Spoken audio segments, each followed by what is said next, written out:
코로나19 때문에 여름 성경학교도 비상이 걸렸습니다. 한국교회의 미래인 다음 세대 신앙교육을 위해 각 교단은 어떤 준비를 하고 있는지 살펴봤습니다.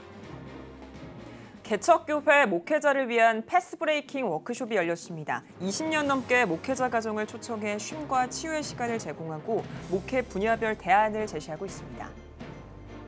한국기독공보가 74년의 역사를 디지털로 복원하는 작업을 진행하고 있습니다. 공식 오픈을 앞두고 아카이브 작업의 의미와 역사적 가치를 조명하는 학술 세미나가 열렸는데요. 잠시 후에 소개해드리겠습니다. 한국교회법 연구원이 15회 교회법 세미나를 개최했습니다. 세미나 현장을 다녀왔습니다.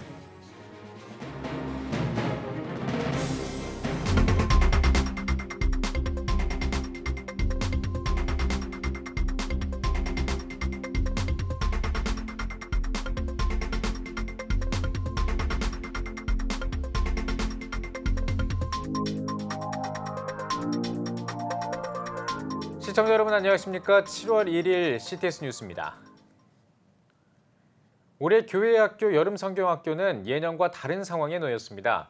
코로나19 사태가 장기화하면서 아이들의 여름방학 기간이 짧아진 데다 전염 위험 때문에 모임도 자유롭지 못한데요. 이런 가운데 다음 세대 교육을 위해 교단마다 안전하고 현명한 방법들을 내놓고 있습니다. 이한승 기자입니다. 예년 같으면 교회들이 6월을 여름성경학교 준비기간으로 삼고 7월부터 행사를 진행하지만 올해는 상황이 달라졌습니다. 코로나19로 인해 성경학교 진행이 쉽지 않기 때문입니다. 실제로 교회학교 10곳 가운데 7곳은 성경학교 일정을 축소하거나 기간을 나눠 진행할 계획인 것으로 조사됐습니다. 더 안타까운 점은 성경학교를 진행하지 않는 교회의 83%가 여름 사역을 대체할 다른 계획조차 세우지 못하고 있다는 겁니다. 교회 교육 전문가들은 다음 세대를 위한 신앙교육은 계속돼야 한다며 어려움에 처한 교회들을 어떻게 지원할 수 있는지 논의가 시급하다고 지적합니다. 향후 코로나 시대 속에서 어떻게 교회 교육을 해야 될지를 실험적으로 할 수 있는 굉장히 중요한 기회입니다.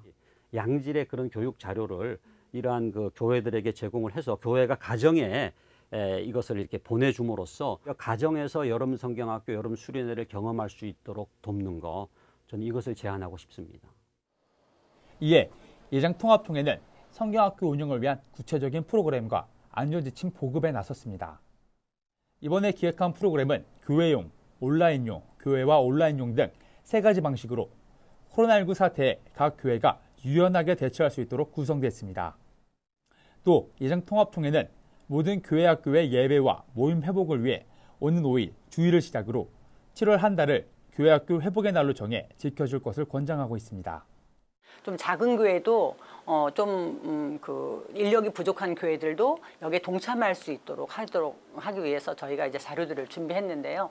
교회를 확인하고 교회에 와서 내가 이곳에서 신앙생활을 하는 사람이라고 하는 것을 다시 확인할 수 있는 계기를 만들자는 건데, 한 달이 아니라 7월 5일을 기점으로 7월 한 달이 바로 교회학교 회복을 위한 그 운동의 달이다, 이렇게 생각하면 될 것 같아요. 예장합동총회는 최근 여름 성경학교 준비를 위한 온라인 컨퍼런스를 개최하고 소속 교회들이 교회와 가정에서 동시에 진행할 수 있도록 교육을 진행했습니다. 코로나 사태 장기화로 올해 여름 성경학교를 진행하는 교회가 많지 않을 것으로 예상되는 상황에서 가정에서라도 준비된 교육 프로그램을 활용할 수 있도록 지원하자는 뜻에서 마련했습니다. 감리에도 가정에서 여름 성경학교 프로그램을 활용할 수 있도록 온라인으로 지원하고 있습니다. 특별히 제자들이 예수님의 부르심을 받아 하나님 나라에 대해 듣고 하나님 나라를 발견하는 과정 등을 아이들의 눈높이에서 캠핑을 진행하듯 풀어냈습니다. 한편 각 교단들은 관련 기획안과 영상 자료를 홈페이지나 인터넷 사이트, 유튜브 채널을 통해 무료로 이용할 수 있도록 했습니다.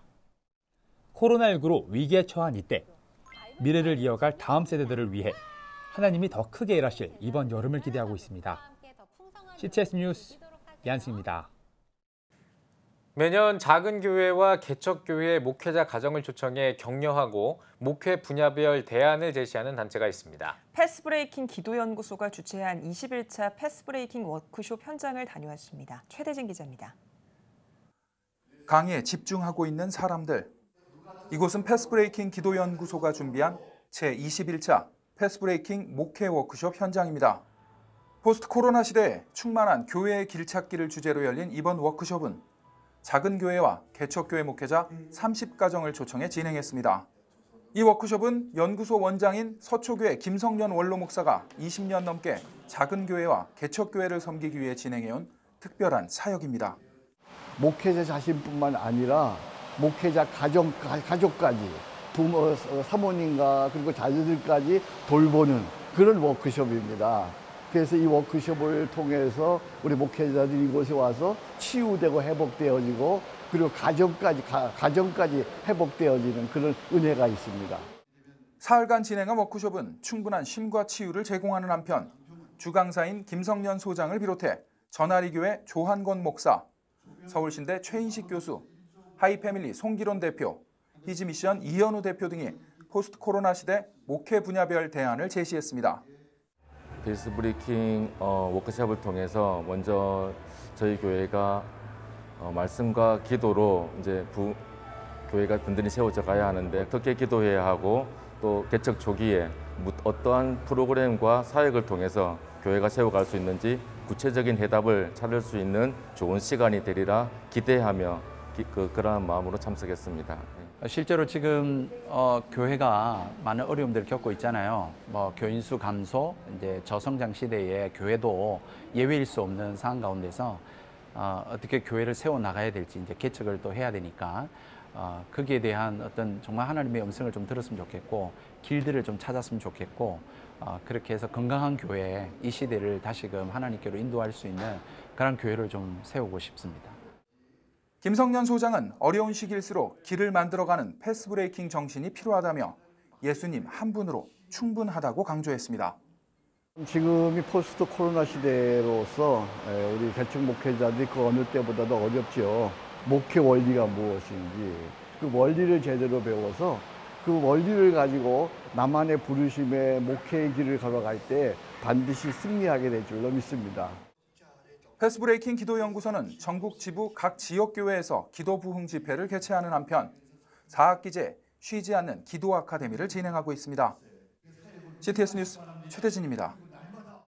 74년의 역사를 지닌 한국기독공보가 4만 쪽에 달하는 옛 신문을 디지털로 복원하는 아카이브 작업이 한창입니다. 공식 오픈을 앞두고 한국기독공보 아카이브의 역사적 가치와 의미를 조명하는 학술 세미나가 열렸습니다. 김인혜 기자입니다.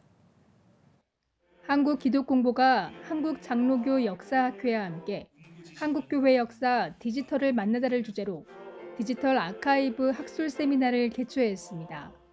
이번 학술 세미나는 지난 74년간 발행된 4만여 쪽의 한국기독공보 옛 신문을 디지털로 복원하는 작업 공식 서비스를 앞두고 디지털 아카이브의 역사적 의미와 가치를 찾아보기 위해 마련됐습니다. 과거가 없는 현재와 미래는 없습니다. 새로운 시대로 나아가기 위해서 과거 선진들의 숭고한 역사와 전통을 잘 익히고 계승할 때 우리가 미래를 향해서 나아갈 수 있다고 생각합니다. 아무쪼록 오늘 이 세미나가 한국교회가 미래로 나아가는 그런 디딤돌이 되길 바라면서 학술 세미나에서는 4개 주제로 나누어 교회사 학자들의 발제가 진행됐습니다.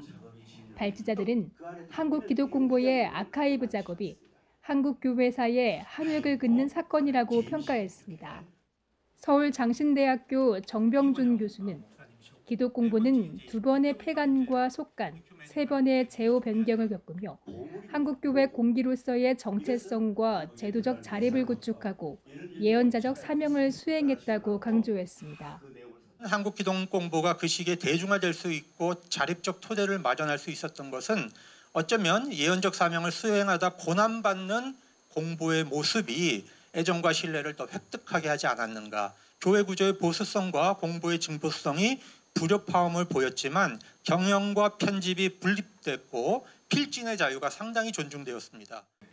또 교회사 학자들은 한국기독공보의 사회참여 인식 정도를 높게 평가했습니다. 장로회 신학대학교 이치만 교수는 기독공보 디지털 아카이브로 사회복지를 검색하면 4천 건이 넘는 기사가 검색된다며 사회적으로 시의적절하면서도 대담한 행보를 보였다고 말했습니다.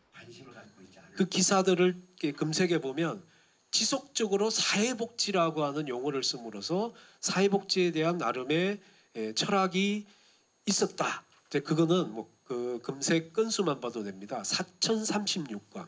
한국 기독교의 사회 참여에 대한 의식이 기독 공부 안에 살아있지 않았을까.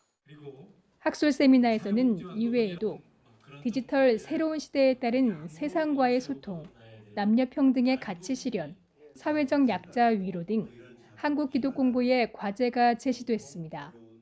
CTS 뉴스 김인혜입니다. 한국교회 반동성애 교단연합 준비위원회가 발족 모임을 가졌습니다. 모임에 앞서 드린 예배에서 대한예수교장로회 합신총회 이주형 증경총회장이 순리를 영리로 쓰지 말라를 제목으로 말씀을 전했습니다. 발족 모임에서는 교단연합 발족의 취지와 사업 계획 등을 발표했습니다.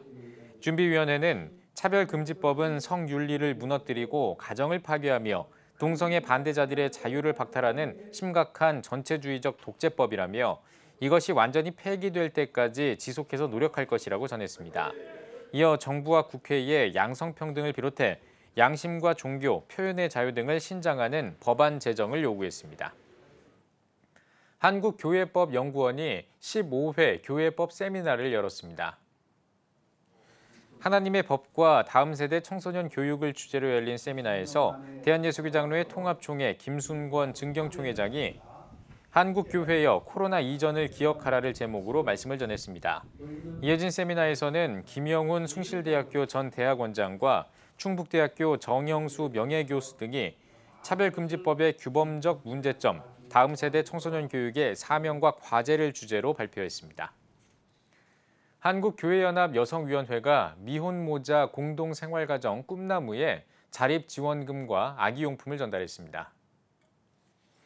전달식에 앞서 드린 예배는 한교연 최귀수 사무총장의 사회와 박유한 목사의 설교 등으로 진행됐습니다. 소외된 이웃을 돌보고 섬기는 일이야말로 예수님의 사랑을 세상에 실천하는 길이라고 생각하며 벌써 6년째 이 일에 동참해 왔습니다. 저의 작은 정성이 우리 사회를 더욱 따뜻하게 만들게 되기를 소망합니다.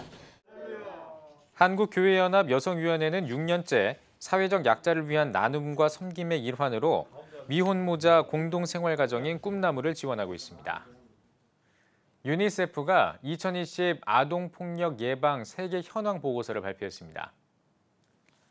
보고서에 따르면 대부분의 나라에 아이들을 폭력에서 보호하기 위한 법이 있지만 강력하게 법을 시행하고 있다고 답한 나라는 절반에도 못 미치는 것으로 나타났습니다.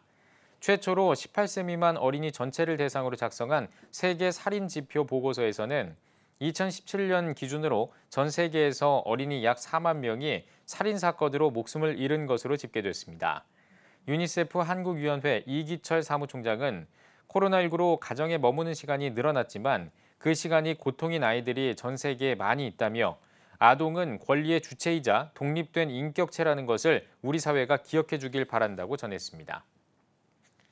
여의도 순복음교회가 기독교계 최초로 교회 헌금을 모바일로 결제할 수 있는 간편 헌금 서비스를 도입합니다. 여의도 순복음교회는 하렉스 인포텍과 업무 협약을 맺고 별도의 수수료 없이 사용할 수 있는 간편 헌금 서비스인 유비페이 시스템을 7월부터 제공한다고 밝혔습니다. 하렉스 인포텍은 코로나19의 확산으로 온라인 예배를 진행하면서 헌금 납부 방식도 변화가 필요하다는 것을 느꼈다며 유비페이는 온라인뿐만 아니라 오프라인에서도 결제가 가능해 활용 범위가 넓다고 전했습니다. 미랄복지재단이 유튜브로 진행한 17회 미랄 콘서트를 성황리에 마쳤다고 밝혔습니다. 미랄복지재단은 코로나19 확산 방지를 위해 비대면 형태로 진행한 콘서트는 누적 조회수 약 7,000회와 동시 접속자 수 약 1,000명을 기록하며 장애인과 비장애인이 음악으로 하나 되는 통합의 장이 됐다고 전했습니다. 콘서트에는 가수 BY를 비롯해 길구봉구와 VOS, 뮤지컬 배우 김지우 등이 재능 기부로 참여했으며 기적의 사나이 박모세와 발달장애인으로 구성된 브릿지온 앙상블 등 장애인 아티스트들도 참여해 다양한 공연을 선보였습니다. 미랄복지재단 정형석 상임대표는 온라인으로 무대를 옮겼지만 그만큼 더 많은 장애인과 비장애인 관객들이 함께하게 돼 기쁘다며 장애인 근로자들이 우리의 이웃으로서 당당하게 자리할 수 있도록 응원해달라고 전했습니다.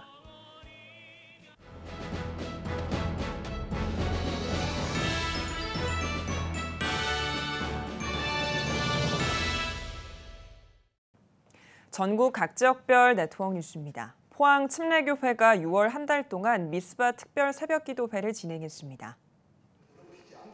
에베네셀의 하나님을 경험하라를 제목으로 지난 6월 1일부터 진행한 이번 특별 기도회는 코로나19로 침체된 예배와 기도를 회복하는 자리로 마련됐습니다. 포항 침례교회는 특별 새벽 기도회와 더불어 6월 한 달간 릴레이 금식 기도를 진행했으며 내년 6월까지 1년 동안 성경 읽기 운동도 이어나갈 예정입니다. 코로나 위기를 통해서 침체된 영혼들을 좀 어떻게 하면 복돋아 올릴까. 그래서 미스바 영적 회복 운동을 도전했어요. 그래서 이런 도전이 우리 교회뿐만 아니라 지역사회의 새로운 코로나19 극복뿐만 아니라 능력을 회복하는 기회가 되었으면 좋겠어요. 64회 예장 통합 경동노회 교회학교 교사 강습회가 경주 시민교회에서 열렸습니다. 강습회에 앞선 예배에서 말씀을 전한 예장 통합 경동노회장 안강영광교회 이동성 목사는 세상에 나 하나만 있었더라도 하나님은 나를 위해 예수님을 보내셨을 것이라며 복주고 행복하게 하시는 주님의 은혜를 기억하며 아동부 아이들을 소중히 돌보는 교사들이 되길 바란다고 권면했습니다. 이어 안동교회 김승학 목사의 특강과 성서학습, 찬양율동 등의 교육을 진행했습니다.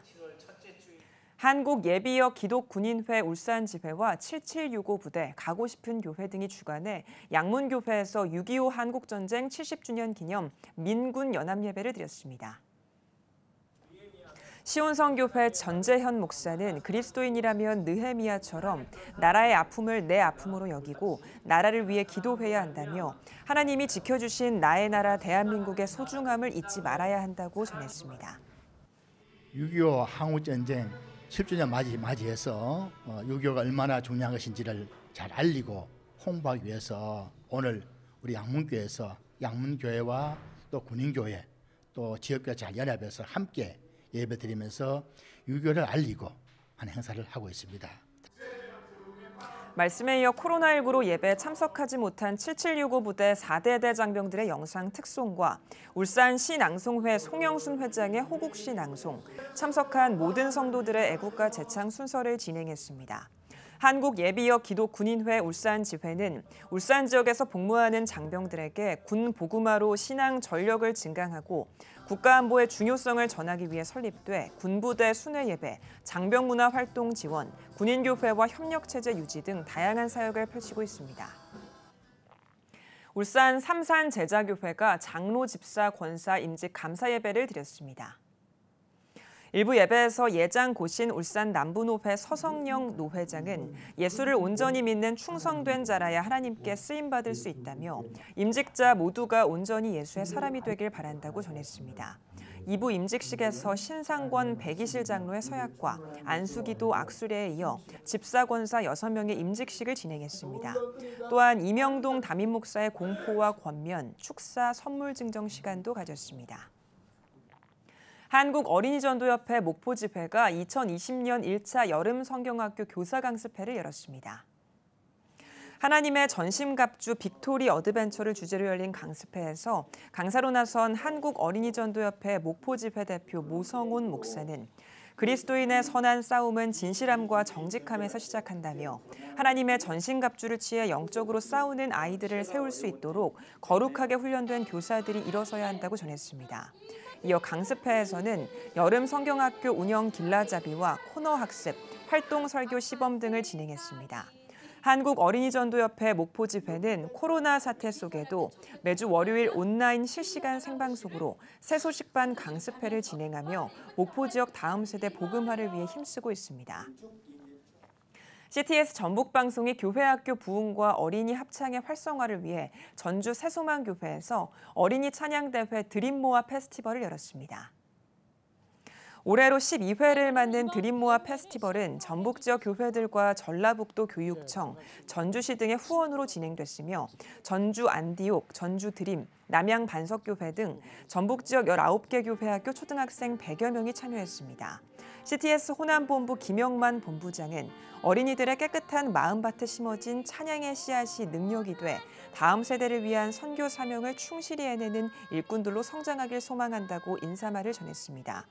독창과 중창, 합창 3개 부문으로 나눠 진행한 대회에서는 코로나19 방역을 위해 부문별로 시간을 구분해 경연을 펼쳤습니다. 독창 부문에는 전성교회 이하영, 예은교회 최은술 어린이가 각각 대상과 최우수상을, 중창 부문에는 번암교회와 새소망교회가, 합창 부문에는 군산 중동교회와 기쁨 나눔의 교회가 각각 대상과 최우수상을 수상했습니다. 전킨 기념사업회가 군산 드림교회 비전센터에서 전북 군산 지역에 복음을 전한 전킨 선교사 선교 125주년과 군산 개항 121주년을 기념한 세미나를 열었습니다. 전킨 기념사업회 추진위원장인 서종표 목사는 전킨 선교사의 발자취 등을 찾아 기념할 군산 개항과 선교역사관 건립을 위해 교회와 성도들은 물론 지역기관들의 관심과 협조를 당부했습니다. 이어 군산 근대역사박물관 김준규 관장과 전주대학교 명예교수 주명준 박사를 강사로 한 세미나가 이어졌습니다. 전킨 기념사업회는 학술 세미나를 비롯해 교회와 기관들을 순회하며 전킨 선교사 등 초기 선교 역사와 개화기의 모습을 담은 사진전 등을 진행하고 있습니다. 세증평교회가 명예추대와 임직 예식을 가졌습니다.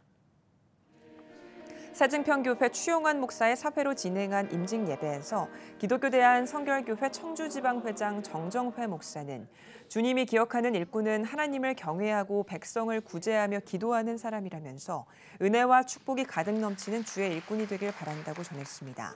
이어진 2부 임직식에선 명예장로 1명과 명예권사 6명을 추대하고 장로 3명의 장립을 비롯해 권사 4명의 취임식 등을 진행했습니다.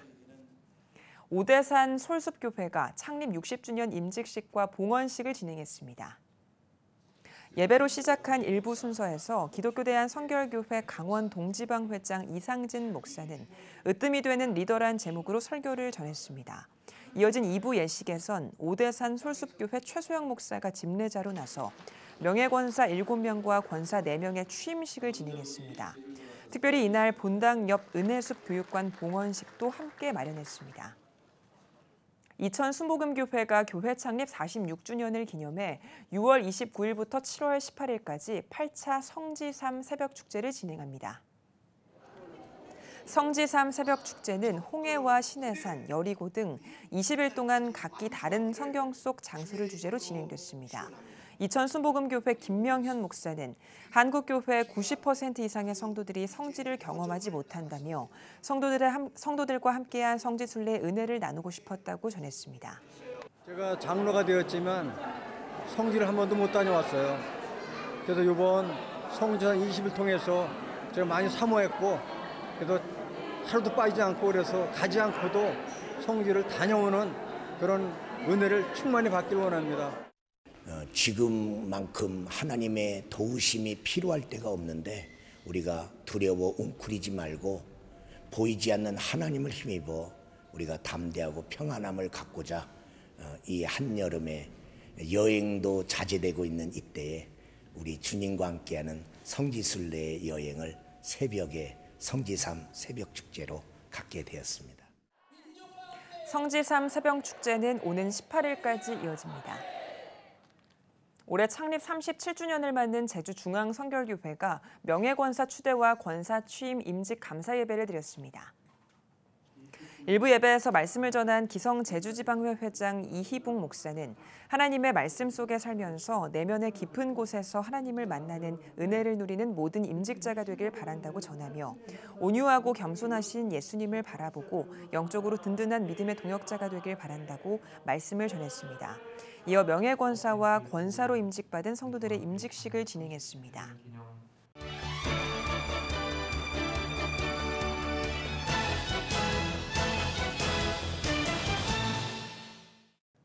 이번 주 문화가 소식은 장현수 기자가 전해드립니다. 흔들리지 않는 풍성한 감사로 살도록 돕는 책. 평생 은혜 절대 감사입니다. 책은 감사가 행복의 길이자 영성 강화의 열쇠라며 독자가 상대적 감사가 아닌 절대적 감사로 살도록 메시지를 전하고 있습니다. 성경 이야기와 다양한 예화도 감사의 힘을 알기 쉽게 돕고 있습니다. 저자인 성천교회 김병태 목사는 진정한 신앙인은 어떤 경우라도 감사할 수 있는 믿음이 있어야 한다며 고난과 시련에도 변치 않는 하나님의 은혜를 경험하며 한층 더 성숙한 신앙의 도약을 이루길 바란다고 전했습니다. 흔들리는 믿음을 붙드는 지혜, 정필도 목사의 소회가 담긴 믿음이 쉬울 리 없지요입니다. 책은 정 목사의 55년 목회 인생 가운데 50여 편의 설교를 주제별로 나눠 담았습니다. 주제로는 죄에 대한 회개, 치유자 되신 예수, 기도로 다시 시작, 고난을 극복하는 힘, 성령으로 온전한 회복 등이 있습니다. 설교 내용의 끝에 무릎으로 드리는 결단의 고백, 기도의 삶을 위한 질문 등의 내용도 구성돼 독자가 책의 메시지를 현실의 신앙에 적용할 수 있도록 하고 있습니다. 저자의 목회 정신과 인생이 녹아있는 책, 하나님을 더 깊이 알고 싶거나 신앙 회복이 필요한 독자에게 힘이 될 수 있는 책입니다. 기독교에 대한 다양한 질문에 26권의 변증서로 답하는 책, 기독교 팩트체크입니다. 정보의 홍수 속에 사실, 곧 팩트가 더욱 중요해진 시대. 책은 다양한 변증서의 내용을 통해 하나님과 예수 그리스도에 대한 궁금증, 과학과 신앙의 문제, 종말론 등에 대해 답하고 있습니다. 나아가 더 심도 깊은 질문을 던지거나 주제 관련 도서들을 추천하면서 독자 스스로 더욱 탐구할 수 있도록 돕습니다. 변증 전도자로 알려진 저자 안환균 목사는 다양한 기독교 변증서를 한국인의 정서와 문화 감각에 맞게 소개하고 싶었다며 교회가 기독교 변증의 지혜와 지식을 활용한 전도를 준비해야 할 때인 만큼 책이 변증적 전도와 양육의 도구가 되길 바란다고 전했습니다. CTS 뉴스 장현수입니다.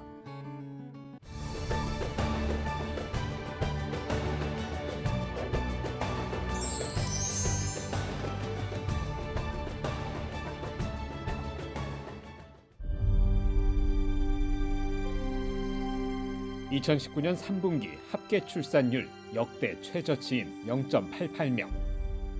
출생자보다 사망자가 많은 인구 자연 증가율 0%의 대한민국. 이제 한국교회가 나서야 합니다. 교회, 학교, 가정이 함께하는 교육 선교. CTS가 함께합니다. 다음 세대와 가슴 뛰는 세상을 열어갑니다.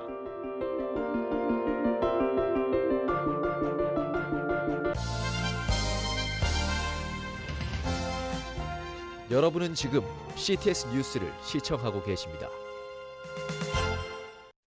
차별금지 법안에 대한 치열한 논의가 오랜 기간 동안 이어지고 있습니다. 최근에 기존 법안과는 다르게 포괄적 의미의 차별금지 법안 제정을 시도하면서 한국교회는 물론 우리 사회의 이목이 집중되고 있는데요. 네, 오늘 뉴스 더보기 시간에는 포괄적 차별금지법의 현황과 논란이 되는 부분 살펴보겠습니다. 바른군 인권연구소 대표 김영길 목사 스튜디오에 나오셨습니다. 목사님 안녕하십니까? 안녕하세요. 예, 반갑습니다. 자, 앞서 말씀드린 것처럼 이 차별금지법에 대한 사회적 논의가 오랜 기간 동안 좀 이어져 오고 있는데 이 차별금지 법안이 뭔지 그 개요부터 좀 짚어주시죠. 사실상 지금까지 우리 차별금지법이 존재했던 거나 마찬가지였죠. 왜 국가인권위원회법을 통해서 19가지 항목에 대해서 차별하지 말자 해가지고 차별금지 항목은 실제로 있어 왔습니다. 네. 그런데 이번에 이제 차별금지 법안을 해가지고 지금 두 군데가 올라와 있죠. 지난 월요일 날 정의당의 장혜영 의원이 발의를 해서 차별금지법이라고 포괄적 차별금지법에 올라왔고 네. 이제 어제 국가인권위원회에서 또 평등법이라는 이름으로 이제 권고 법안을 해가지고 또 올랐습니다. 그동안 우리 차별금지법안은 06년도부터 시작해가지고 7번이 올라왔죠. 그런데 7번이 왔는데 이에 대한 문제점의 심각성 때문에 지금까지 통과가 되지 않고 있었는데 이번에는 아예 그 정부나 또 안 그러면 국회에서 의도적으로 지금 차별금지법을 제정하려고 이렇게 하고 있습니다. 네. 그래서 이번에 가장 큰 특징 중에 하나가 이게 이제 강제 이행이라는 거거든요. 시행 명령을 내리고 이행 강제금을 부과하기도 하고 징벌적 손해배상 또 형사처벌할 수 있는 이게 이제 포함되는 것이 이제 가장 큰 우려점이 되겠습니다. 네. 이번에 차별금지 항목 중에서 좀 특이한 것을 제가 몇 가지 좀 살펴보겠는데요. 먼저 성별입니다.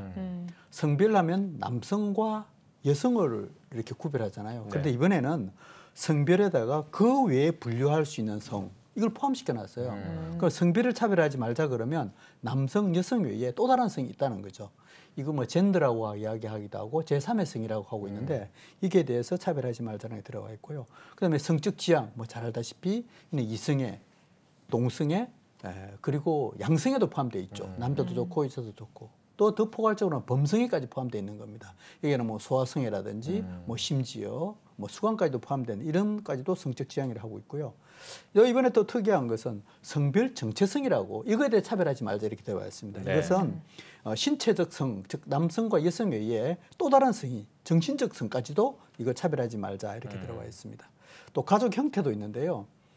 우리가 가족 보면 정상적으로 부모와 아버지와 어머니 이렇게 돼 있는 이 가족 외에 동성애 가족도 이번에 이제 포함되어 있고요. 또 종교에 대한 차별 문제도 들어와 있는데 이거는 이단 문제, 신천지라든지 하나님의 교회라든지 구원파 이런 단체들까지도 차별하면 안 된다. 이런 단체 차별하면 되어 있다는 건데요. 문제는 이 차별금지법이 가장 큰 문제는 그 기준이 객관적인 게 아니라 굉장히 주관적이라는 겁니다. 그 받는 사람이 내가 차별을 받았다. 그 정신적 느낌만 있어도 이게 차별금지에 해당이 될 수 있다는 이런 아주 우려사항이 이번에 되겠습니다. 네. 그러면 이번에 발의된 포괄적 차별금지 법안과 기존 법안에 다른 점이 있다면 어떤 내용일까요? 지금 이제 많은 사람들이 그래 차별하지 말아야 되지. 그럼 뭐 이런 거 장애인들도 차별하지 말아야지. 또 남녀 고용 문제도 차별하지 말아야 되지. 그런 이야기를 다 해요.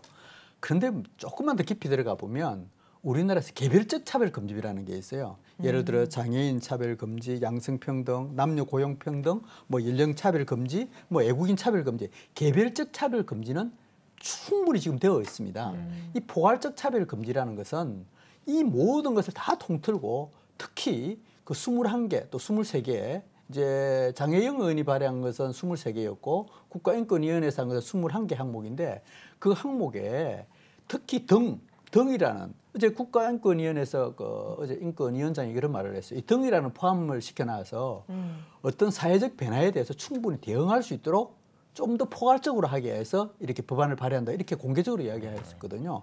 그래서 모든 상황에 대해서 다 차별하지 말되 특별히 아까 조금 전에 이야기했던 성별, 성적 지향, 성별 정체성에 대해서 차별하면 특별히 이게 이제 처벌하겠다 이런 내용이 포함되겠습니다. 네. 그래서 이번에 아주 뭐 어떤 분은 그렇게 이야기하더라고요. 뭐 교회 목회자가 강단에서 설교하는 거에 대해서는 그거는 포함 안 됐다. 이제 자기들이 이야기하는 것은 고용 문제, 이제 그 직업의 취업에 관련된 문제죠. 그다음에 재화, 이제 돈을 버는 행위, 상거래하는 행위, 그다음에 교육, 그다음에 행정 서비스 이 4가지 분야만 한정돼 있다 그러는데 이게는 굉장히 큰 어떤 뒤에 그 배경을 모르다 보니까 그럼 맞지 이렇게 생각하고 있는데 그 이면 한 면 들어가 보면 구체적으로 아주 잘 나와 있습니다. 이번에 그래서 포괄적 차별금지법안 자체가 정말 우리 사회를 얽매이게 하고 다수의 역차별뿐만 아니라 전체적인 입을 막는 특히 기독교뿐만 아니라 모든 우리 사회의 잘못된 그런 어떤 형태를 일체 지적하지 못하도록 그렇게 하는 것이 이번에 차별금지법이라는 것이 되겠습니다. 네. 그러면 이 포괄적 차별금지법 발의 현황을 좀 들어볼 수 있을까요? 지금까지 포괄적 차별금지법 현황이 06년도부터 7번에 지금 발의가 되었죠. 네. 그동안 06년도 이후에는 이제 국가인권위원회가 최초로 발의했다가 이번에 이제 14년 만에 국가인권위원회가 또 발의를 했고요. 나머지 이제 13년도에 이제 발의가 됐죠. 19대까지 국회에서 발의를 했는데 13년도에 2번이 올라갔죠. 2번이 올라갔고 지난 국회에서는 이게 문제점이 있어가지고 안 올라왔는데 이번에 이제 어떤 특정 정당이 대다수를 차지하면서 이때가 때가 되었다 해가지고 드디어 이제 8번째 이번에 차별금지법안이 올라온 사례가 되겠습니다. 네. 이번 법안을 두고 한국교회가 적극적으로 반대 입장을 내놓고 있는데요. 어떤 이유에서인가요? 이게 이제 많은 분들이 이제 그렇게 이야기해요. 기독교만 반대한다. 또 일부 기독교만 반대한다. 이거는 정말 잘못 알려진 거고요. 예. 이번에 이제 뭐 우리 당연히 성경에 보면 동성애는 뭐 하지 마라 제약이다. 그다음에 하늘나라와 양립할 수 없다. 뭐 여러 가지 한 13군데 정도 해가지고 이 동성애 문제마에서는 분명히 잘못된 나와 있습니다. 이거는 성경적 교리적인 측면에서 우리가 그 동성애 하나님의 교회 우리 교회가 반대한다고 돼 있지만은 특히 더 문제는 이번에 아까 조금 전에 설명드렸듯이 성별 외에 또 다른 성이 있다는 거예요. 남성, 여성 외에 이런 문제를 봤을 때 가장 본질적인 인간의 본질적인 해소 문제가 이번에 포함되어 있거든요. 그래서 이게 더 심각한 겁니다. 우리의 가정과 정상적인 개인의 인성을 파괴하는 것이 포함되어 있거든요. 그리고 이 차별의 판단의 기준을 이걸 정말 어디서 판단하면 국가인권위원회가 판단하겠다는 겁니다. 우리가 통상 보면 내가 차별을 받았다. 어떤 그렇게 받으면 뭐 경찰이나 또 안 그러면 사법기관을 통해서 우리가 구제를 받게 돼 있는데 이 차별의 기준을 그 받는 개인과 또 그 개인을 판단하는 기준은 국가인권위원회가 하겠다는 거예요. 그래서 이것을 가지고 우리 일반인들 지금 우리가 뭐라고 하는 거면 이건 인권의 독재화다. 당연하죠. 국가인권위원회가 지 마음대로 또 주관적에 의해서 판단하니까. 그리고 인권위원회를 경찰법, 사법권을 주니까 자기가 판단하겠다는 거예요. 그 국가인권위원회가 이제 권고를 해요. 야, 너희 차별했으니까 더 이상 뭐 그 발언하지 마. 근데 그걸 이행 안 하면 3천만 원의 벌금을 물겠다는 겁니다. 그리고 또 계속 그렇게 하다 그러면 다시 사법권에 고발을 해서 1년 이하의 징역이라든지 또 강제 벌금 뭐 2배 내지 5배 이제 벌금을 물리겠다.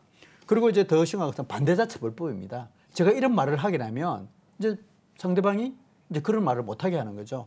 그리고 이제 종교탄압법이다 이렇게 되어 있습니다. 더욱 심각한 것은 우리 국민 전체에 우리 가장 고귀한 게 뭔가 하면 자유거든요. 인간의 자유인데 표현의 자유, 학문의 자유, 학부모 교육의 자유 이렇게 지금 다 침해되는 그런 현상입니다. 교회가 반대하는 것은 국민의 자유를 지키기 위해서 반대하는 거지 단순히 우리 교회 당연히 그건 해야 되는 거고 우리 국민들을 살리고 우리 자녀들을 살리기 위해서 하는 거지 그런 것을 알았으면 참 좋겠습니다. 특별히 이번에 이제 제가 하는 또 예를 들어있는데 이번에 또 차별금지법 하나 생각이 나네요. 그 28조에 보면 뭐 설교 이렇게 한 우리 목사님들 온라인 설교하잖아요. 네. 또 우리 방송 이렇게 하잖아요. 그런데 이걸 온라인으로 행정 서비스 항목으로 이게 포함되다 보니까 SNS라든지 방송에서 이런 내용을 하면 자기들이 뭐 차별받았다. 그러면 이걸 제재를 할 수 있는 거예요. 그 국가인권위원회에서 우리 앵커님이나 저한테 와가지고 당신 이거 차별을 했어. 그럼 당신이 했으니까 이 하나면 3천만 원 벌금이야. 그럼 우리가 받아야 된다는 겁니다. 이만큼 이게 모든 영역에 우리한테 직접적으로 다가올 수 있는 게 이번에 포괄적 차별금지법이 되겠습니다. 네. 그럼 이 포괄적 차별금지법과 관련해서 한국교회는 어떤 대응과 또 어떤 전략을 좀 가지고 있는지도 듣고 싶습니다. 저희 방송을 통해서 구체적 전략을 제시를 하면 아마 또 여기 이용할 수도 있고 저도 종종 그런 일을 당했기 때문에 쟤네들은 지금 뭐 KBS, 뭐 JTBC 통해 가지고 뭐 가짜 뉴스다. 또 일부 언론에서는 막 그런 이야기까지 하더라고요. 가짜 뉴스가 아니거든요. 저희가 뭐 때문에 가짜 뉴스 그렇게 합니까? 그건 절대 아닌데요. 저희들이 이제 구체적 전략보다는 지금 당면한 가제적인 측면을 좀 말씀을 드리겠습니다. 현재 지난 우리 월요일 날 이 차별금지법, 이 나쁜 차별금지법 막기 위해서 약 한 500여 개 이제 단체가 모여서 이 조례를 막기 위한 조직체가 결성이 됐습니다. 조직체를 통해서 지금 먼저 온라인 반대 서명을 하고 있어요. 이에 대해서는 알려야 되겠다. 근데 현재 어제까지 보니까 약 14만 명이 하루에 한 1만 명 이상씩 지금 온라인 서명을 하고 있어요. 점차 이제 국민이 알아간다는 사실이기 때문에 이게 적극적으로 저희들 동참하려고 하고 있고요. 두 번째로는 오늘 이렇게 오늘 뉴스 보기 위해서도 이렇게 귀한 시간을 주셨는데 바로 이 내용입니다. 국민들에게 알려야 되겠다. 제일 먼저 이 사실에 대해서 우리 너무너무 모르고 있어서 적극적으로 방송이나 매체를 통해서 알려야 되겠다는 말씀을 드리겠습니다. 한 가지 이제 또 제가 분명히 이 방송을 통해서 말씀을 드리고 싶은 것은 어제 국가인권위원회가 좀 호도를 냈어요. 어떻게 얘기하면 우리나라 국민들의 88.5%가 차별금지법에 대해서 찬성을 한다 이렇게 발표를 했어요. 그런데 저희가 지난주에 여론조사 공정을 통해서 여론조사를 해봤어요. 이 차별금지법 특히 성적 지향이 포함된 다 모르죠. 그 성적 지향인 하나를 가지고 이게 대해서 포함돼서 차별 금지한다는데 우리 국민들의 생각은 어떠냐고 물어보니까 찬성하는 사람들이 26.4% 그밖에 안 돼요. 근데 반대하는 의견이 55.2%였습니다. 우리나라 국민의 절반 이상이 대다수가 이 차별금지법에 대해서 반대하는 사실이었고 거기에 보면 모른다는 응답자가 18.5%였습니다. 그럼 5명 국민의 10명 중에 2명은 잘 모른다는 거거든요. 그래서 방송 매체를 통해서 이렇게 적극적으로 알려야 되겠다 그런 이야기를 드리고 싶고요. 특히 이제 우리 이번에 좀 알아야 될 게 뭔가 하면 이 사회주의의 좀 정부의 좀 특징이 지금 우리 형태가 그렇게 하고 있는데 인권의 이름으로 복지의 이름으로 이제 현혹을 시킨다는 거예요. 미혹하게 한다는 거예요. 그래서 이 사실도 좀 저희들 구체적으로 좀 알리려고 생각하고 있습니다. 예를 들어 뭐 인권의 문제, 평등의 문제, 복지의 문제 이렇게 나오는데 그 실상을 알면 아 이게 아니구나라고 이제 느끼게 될 텐데 그런 문제를 좀 알리려고 하고 있고요. 특히 이제 많은 분들이 그러면 내가 동성애 그 하는 것에 대해서 그럼 그 사람들 뭐 혐오하고 미워해야 되는 거냐? 그게 아닌 거죠. 제가 분명히 항상 말씀드리는 것은 동성애자와 동성애 행위는 구별됩니다. 동성애 행위는 분명히 도둑질처럼 또 잘못됐기 때문에 거기에 대해서는 이야기하는 거고 동성 행위는 미워하지만 동성애자는 그 사람 또 하나님의 자녀이기 때문에 잘 근면해서 또 바르게 돌아올 수 있도록 그런 역할을 저희들이 하려고 하고 있습니다. 네, 건강한 사회를 만들어가기 위해서 한국교회 역할이 참 중요할 텐데요. 성경적 가치관에 바탕을 둔 사회를 만들어가기 위해 한국교회가 어떤 노력을 해야 한다고 보시나요? 지금 우리 한국교회가 지금 몸살이 큰 몸살을 앓고 있습니다. 그게 가장 뭔가 코로나 전국을 거치면서 교인들 모이기도 힘들고 또 서로 반목하고 우울증도 심해지고 있는 이런 상태에서 특히 차별금지법이라는 이 법안까지 올라오니까 정말 우리 한국교회가 위기 아닌 위기, 정말 영적 전쟁의 최전선에 지금 와 있는데요. 이번 한국교회가 이걸 통해서 차별금지법을 통해서 먼저 하나가 되고 또 바른 교육을 좀 했으면 싶은 생각이 듭니다. 교회라는 것을 가르칠 교자잖아요. 교회라는 것은 말씀을 통해서 가르치고 또 건전한 양식과 건전한 주상식에서 가르쳐야 되는 듯이 가르치고 실천하는 그런 역할을 좀 했으면 하는 생각이 됩니다. 특히 이번 차별금지법이 가정 파괴, 교육 파괴, 특히 개인의 인성을 파괴하기 때문에 이번에 있어서 좀 했으면 싶은 생각이 들고요. 특히 이제 이번에 차별금지법이 올라왔기 때문에 우리 그 일제시대에 길선주 목사님이 그런 이야기를 했어요. 영적 분별력을 가지자. 지금 어쩌면 그런 시대가 되지 않겠느냐 그런 생각이 듭니다. 제가 한 가지 비근한 예를 들어서 인권하면 다 좋은 걸 알고 있는데요. 제가 인권의 이제 역사를 연구해 오면서 인권이 지금 천부적 인권에서요. 최초에는 천부적 인권이었죠. 하나님 우리에게 주신 천부적 인권이었고 그다음에 이제 보편적 인권이라 그럽니다. 이제 유엔에서 모든 사람이 가질 수 있는 인권. 그러다가 이제 상대적 인권으로 또 넘어와요. 특정 집단만의 중심으로 해가지고 인권이 있다. 그래서 이게 차별금지법의 이제 기초가 되는 거죠. 어느 집단, 약자라는 이름을 미명을 씌워가지고 이것이 상대적 인권이라 그럽니다. 지금은 어디까지 왔냐? 자의적 인권이에요. 내가 스스로 인권이다 생각하면 그게 인권이 되는 거예요. 이게 성적 자기 결정권이라는 거죠. 내가 내 성향이라는 건데 인권인데 왜 그렇게 하느냐? 심지어 성별도 마찬가지죠. 내가 남자인지 여성인지 내가 스스로 결정하겠다는 거. 이 자의적 인권이거든요. 이렇게 인권을 구별할 줄 있어야 되고 또 평등도 마찬가지입니다. 뭐 절대적 평등, 뭐 상대적 평등 다 기준이 있거든요. 우리는 하나님 앞에 평등하다, 법 앞에 평등하다 했지만 이것은 상대적 평등이거든요. 우리 앵커님이나 저하고는 다 차이가 있단 말이에요. 남성과 여성이 다 차이가 있는데 그 차이는 인정해야 되는데 그것까지 인정 안 하려고 그런 거죠. 이 평등의 문제가 이제 그런 문제, 뭐 기회의 평등, 가정의 평등, 결과의 평등 이 모든 게 다 있는 거 이런 것을 우리가 기회를 통해서 좀 알려야 되겠다는 그런 생각을 했으면 좋겠습니다. 네, 예, 알겠습니다. 네, 오늘 뉴스 써보기 시간에는 바른군 인권연구소 대표 김영길 목사와 함께 이야기 나눠봤습니다. 목사님 나와주셔서 고맙습니다. 고맙습니다.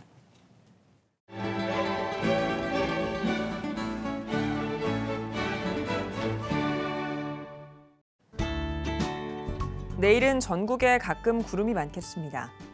아침 최저기온은 18도에서 21도, 낮 최고기온은 22도에서 30도가 되겠습니다. 주간 날씨 해봅니다. 5일은 남부지방과 제주도, 6일과 7일은 전국에 비가 오겠습니다.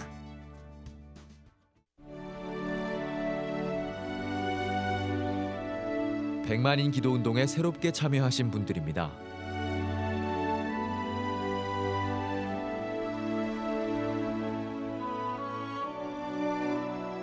백만인 기도운동을 통해 보내주신 후원금은 국내는 물론 전 세계를 향한 CTS의 영상 선교 사역을 위해 소중하게 쓰이고 있습니다.